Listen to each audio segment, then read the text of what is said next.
नमस्कार, मी दत्ता कानवटे. मी सध्या आलेलो आहे लातूर जिल्ह्यातल्या निलंगा तालुक्यातल्या माडज या गावी. माडज या गावामध्ये प्रेमनाथ महाराज अत्यंत योगी पुरुष होते. त्यांचं एक मंदिर आहे आणि ते खाली असं खोल भुयारात आहे. वर जर आपण बघितलं तर या मंदिराच्या वरती एक शंकराचं मंदिर आहे आणि त्याच मंदिराच्या खाली ते असं भुयारी मंदिर आहे. आता आपण त्यात जाणार आहोत. मी हा सगळा मंदिराचा जो भाग आहे तो या ठिकाणी दाखवतो. या मंदिरामध्ये जात असताना असं खाली बसून जावं लागतं आणि पुढे अंधार आहे.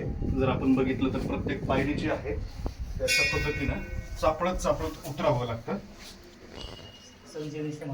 संजीवन समाधी आहे प्रेमनाथ महाराजांची असं सांगितलं जातं. मी माझ्या कॅमेरामॅनला सोबत आत येण्याला सांगतो. तर ही अशा पद्धतीचं आहे आणि इथं जेव्हा पुढे आपण खाली येतो त्यावेळेला खाली बसून पुढे जावं लागतं. निकम ये पुढे खाली. तर ही साधारणपणे 7 फुटापर्यंत पुढचं जे अंतर आहे 10 फुटापर्यंत. तर हे खाली बसून चालत या ठिकाणी जावं लागतं. असं रांगत गेल्यासारखी परिस्थिती आहे. हे आपण बघा आतमध्ये आल्याच्या नंतर इथं ही प्रेमनाथ महाराजांची अशी संजीवन समाधी आहे. खूप जाज्वल्य ठिकाणी या परिसरामध्ये मानलं जातं आणि दर्शनासाठी मोठ्या संख्येनं भाविक जे आहे ते इकडे येत असतात आणि इथल्या काही पौराणिक आख्यायिका कथा सुद्धा आहेत.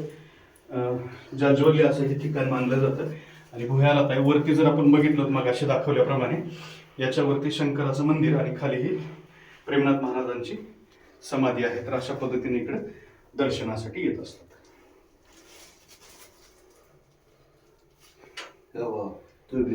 पुन्हा प्रसाद ठेवू.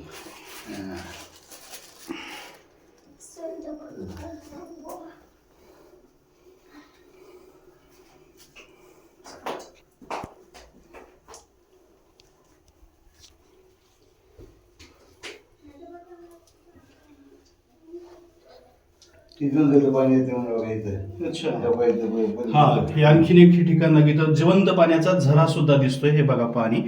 आणि इकडे आख्यायिका अशी सांगितली जाते की इथे गंगेचं पाणी येतं. मात्र हा जिवंत झरा आहे, कायमस्वरूपी इथे हे पाणी राहतं. एक वेगळेपणा जो आहे त्या मंदिरातला. मी सुद्धा दर्शन घेतोय प्रेमनाथ महाराजांचं.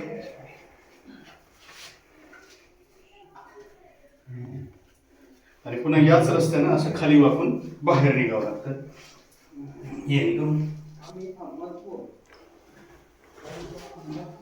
बाहेर जाताना पुढे खरं अंधार दिसतो.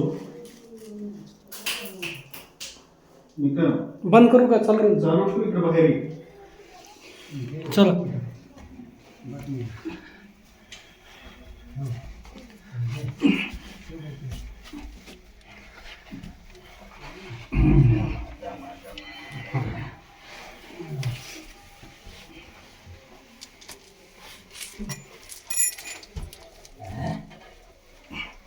तर अशा पद्धतीने हे पुन्हा आपल्याला बाहेर निघावं लागतं.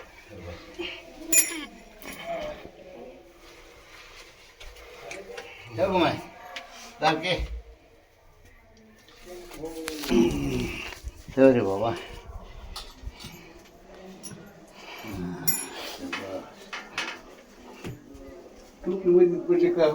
इथे खाली. तर अशा पद्धतीने आपण बघितलं की एक वेगळं चमत्कार आणि आश्चर्यकारक मंदिर जे आहे ते या ठिकाणी आपल्याला पाहायला. धन्यवाद.